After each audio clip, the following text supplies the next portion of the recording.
Sacrée plus belle gare de France, la gare de Metz a des airs de cathédrale. Véritable bijou de l'art néo-roman germanique, elle s'étend sur plus de 300 mètres de long. Une dimension qui peut paraître démesurée. Mais construite par les Allemands après l'annexion qui fait suite à la défaite de 1870 et à la fin de l'Empire de Napoléon III, sa taille remarquable est loin d'être anodine. Construite sur ordre du Kaiser Guillaume II, la gare de Metz renferme de nombreuses surprises. Quelle est donc l'histoire de la gare de Metz? Comment expliquer ses dimensions à couper le souffle? Et quelles sont ses spécificités? Autant de questions auxquelles nous allons ensemble trouver des réponses. Partons dès maintenant à la découverte de l'histoire de la gare de Metz.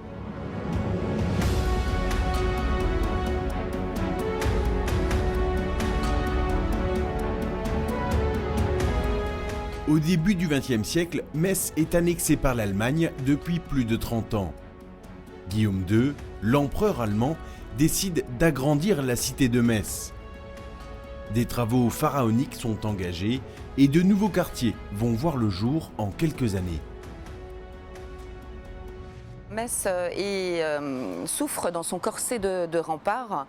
Elle manque de logements salubres. Donc d'une part, cette extension de la ville, elle est faite pour les nouveaux arrivants, pour les bourgeois aisés, pour leur permettre d'avoir des logements aérés, des logements très modernes.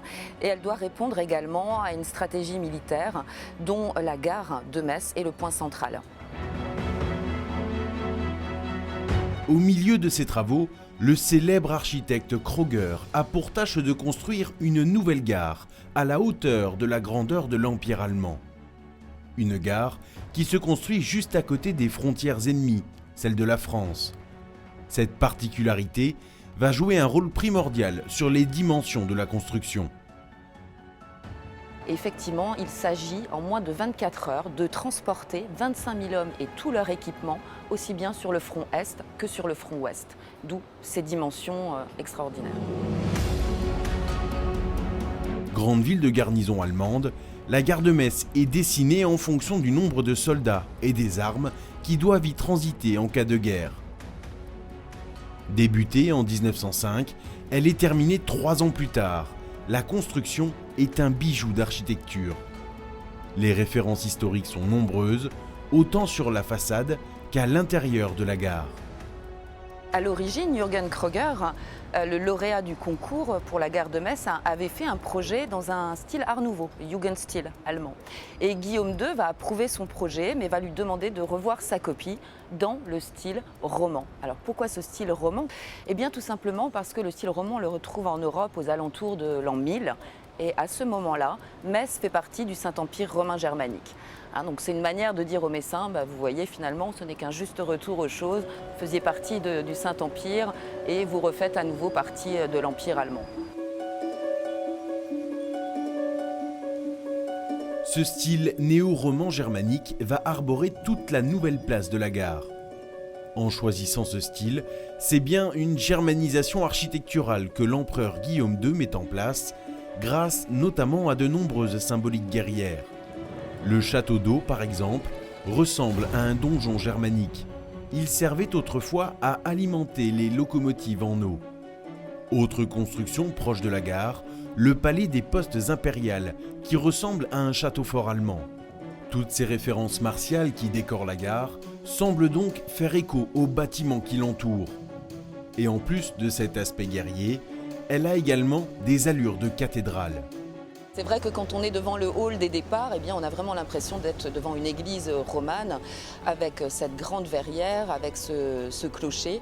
Et puis à l'intérieur également de l'édifice, on retrouve des vitraux, des tribunes que l'on retrouve dans ce style caractéristique. En revanche, la partie qui est la plus à droite ressemble, elle, à un pavillon impérial. Et d'ailleurs, Guillaume II s'était fait construire au début du XXe siècle à Poznań, en Pologne, un château impérial qui ressemble fortement à cette partie de la gare de Metz. Alors au niveau guerrier, je trouve que c'est plus la poste centrale qui est contemporaine de la gare, qui a été inaugurée en 1911, qui ressemble là davantage à un véritable château médiéval avec ses donjons crénelés, ses bandes lombardes, etc. Certains endroits fermés au public ont été durant un temps des lieux de vie qui participaient à la vie quotidienne des Messins et des voyageurs. L'ancienne brasserie, par exemple, où les décorations de bois et l'architecture rappellent là aussi l'ambition de l'empereur Guillaume II et de son architecte Jürgen Kroger. Autre lieu emblématique de la gare durant l'annexion, ses salons aux dimensions impériales. Il s'agit des appartements privés de l'empereur Guillaume II. Fermés au public, ces salles sont de véritables splendeurs, décorées de motifs et d'apparats rappelant l'art byzantin.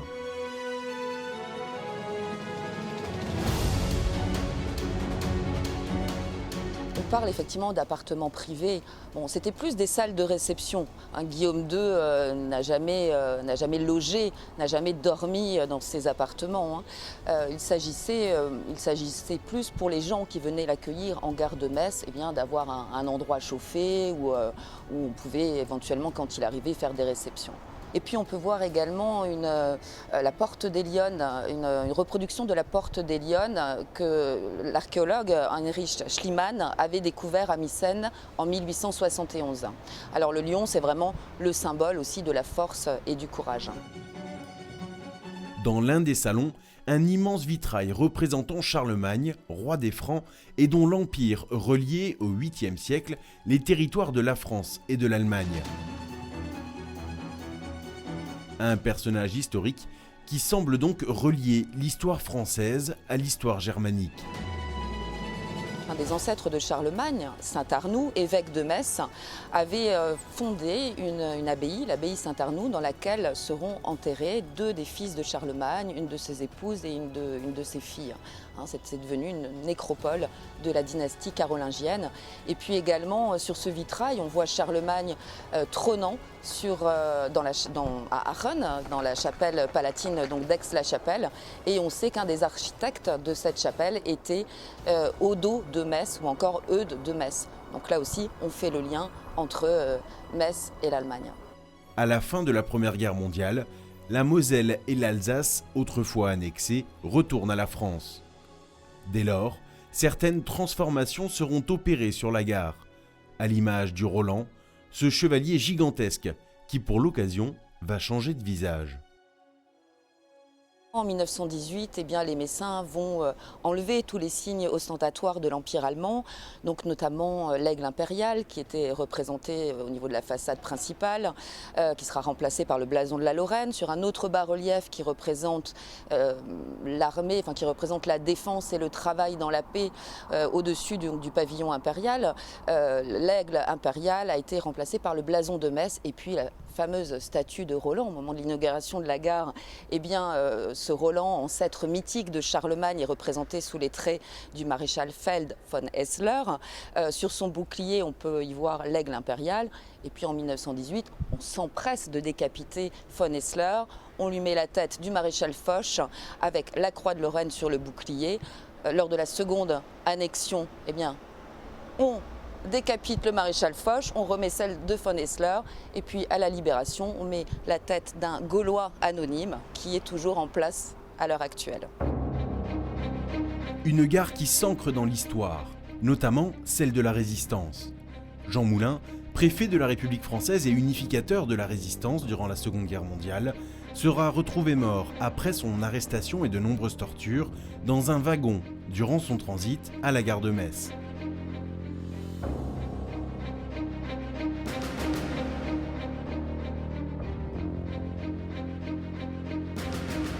Cette gare de Metz, elle est unique en son genre, de par sa monumentalité, bien évidemment, mais aussi de par son programme iconographique, de par la qualité de sa réalisation. C'est un bâtiment, une gare, c'est un bâtiment utilitaire, mais là on voit bien qu'elle joue également un autre rôle. Puis elle est d'une très grande modernité pour l'époque. On a des ascenseurs hydrauliques, on a le chauffage central, la ventilation, on a des procédés très novateurs pour l'époque. On utilise le béton armé, des dalles de verre, et puis c'est une des rares gares de France à être classée monument historique, puisque celle de Metz a été classée en 1975. Dans l'histoire récente, la gare de Metz a subi de nouveaux aménagements. Totalement restaurée en 2004, elle accueille le TGV depuis 2007. Après plus d'un siècle d'existence, la gare est désormais entrée dans la modernité et elle semble même faire le lien entre le passé et le présent.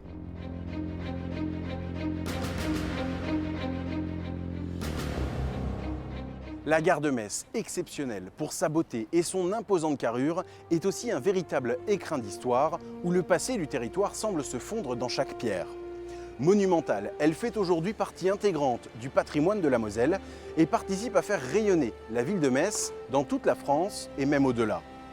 Et pour toutes ces raisons que nous venons de voir ensemble, une chose est sûre, cette gare de Metz a largement mérité son titre de plus belle gare de France.